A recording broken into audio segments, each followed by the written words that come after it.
Shalom, selamat berjumpa kembali di dalam program Pastor Talk. Saya berdoa agar segala aktivitas Anda menjadi aktivitas yang bermanfaat dan menjadi berkat dimanapun kita berada. Nah, judul hari ini adalah tentang ingatlah ada hukum tabur tuai. Nah, di dunia ini kita selalu akan diperhadapkan dengan berbagai macam peristiwa. Dan biasanya kecenderungan manusia itu adalah melakukan hal-hal yang cenderung negatif. Dan apalagi dunia yang sudah rusak, dunia yang sudah jatuh di dalam dosa, itu akan lebih lagi menekan dan berusaha mempengaruhi agar setiap orang itu terus bergerak untuk melakukan yang jahat. Tapi hari ini ada ingatan buat setiap kita untuk kita tidak ikutin apa yang dunia arahkan. Karena ada ini, yaitu ingatlah ada hukum tabur tuai. Ingat baik di sini ada hukum tabur tuai.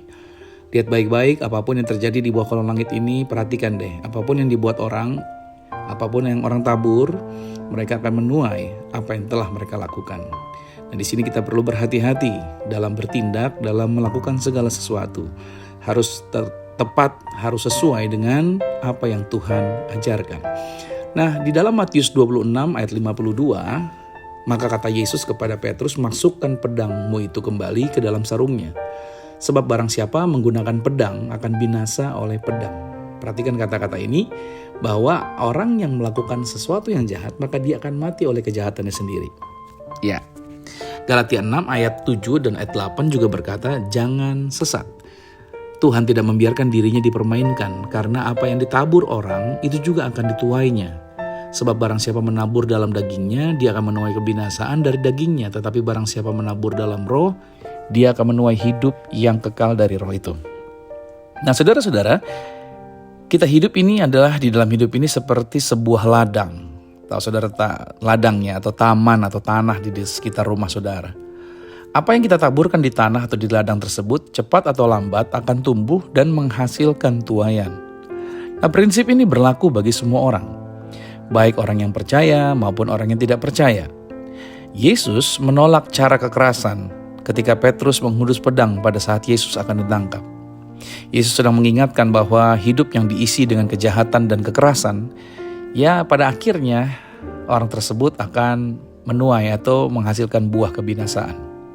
Yang kita pelajari hari ini, yang pertama, prinsip tabur tuai itu adalah hukumnya Tuhan. Karena hukum ini adalah universal, itu tidak bisa dihindari.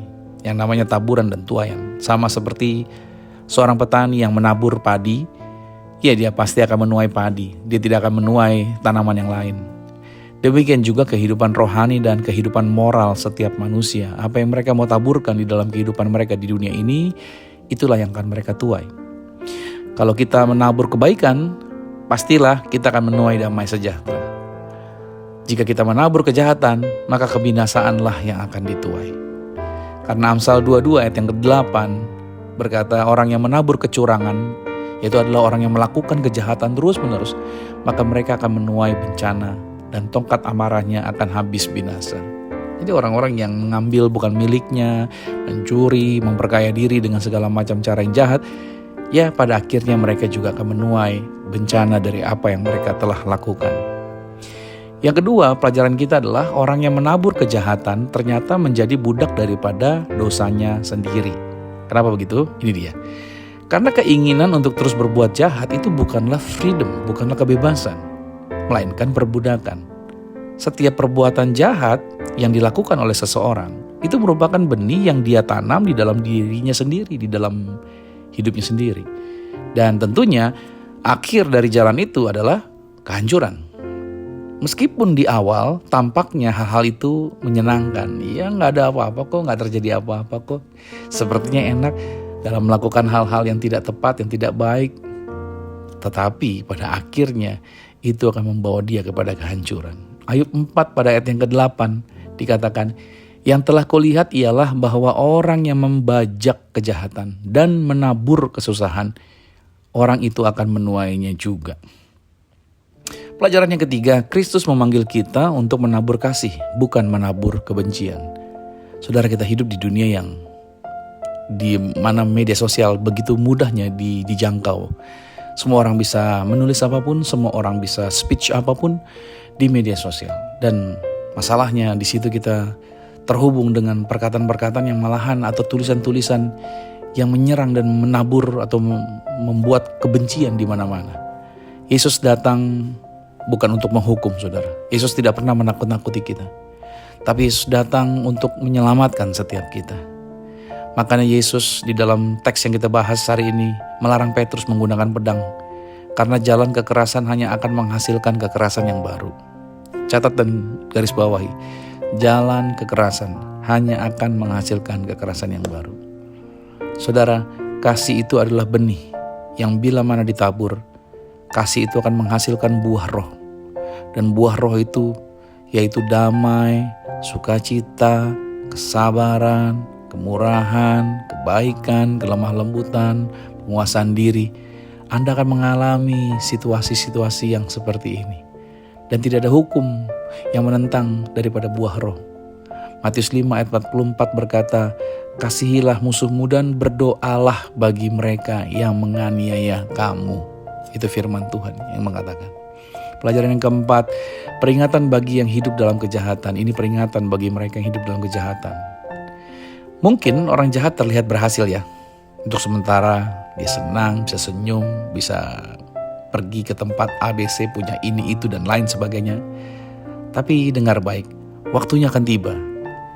Pada saatnya dia akan menuai hasil dari setiap perbuatan jahat yang pernah dia lakukan.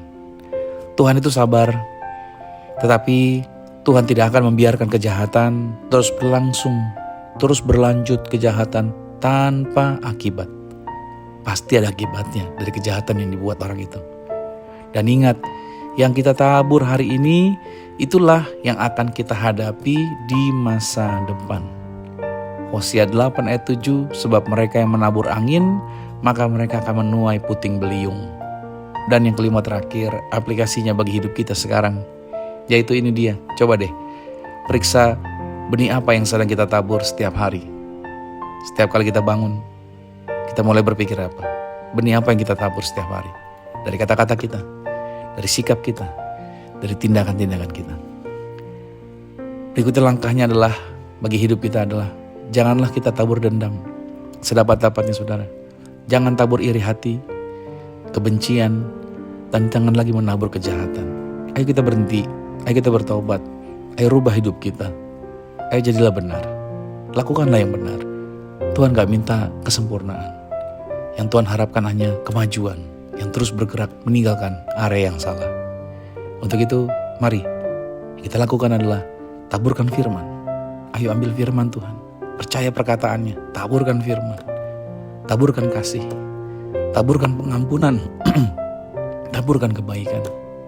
Itulah semua yang akan membawa tuaian kepada hidup yang kekal. Saya simpulkan, Yesus berkata, barang siapa menggunakan pedang akan binasa oleh pedang. So prinsip ini ingat baik ya, prinsip tabur tuai itu adalah nyata. Itu nyata. Apa yang kita tabur, itulah yang kita tuai. Jika kita menabur kejahatan, kehancuran akan datang. Tetapi bila kita menabur dalam roh, maka kita akan menuai hidup yang kekal. So pesan utamanya, jangan tabur benih kejahatan. Sebab buahnya pasti kebinasaan. Taburlah kasih dan kebenaran, maka kita akan menuai hidup yang penuh damai dan berkat dari Tuhan. Haleluya. Mari lakukan yang terbaik, yang sesuai dengan petunjuk firman. Dan ingat baik ini, taburlah apa yang ingin Anda tuai. Selamat beraktivitas. Tuhan Yesus Kristus memberkati. Shalom.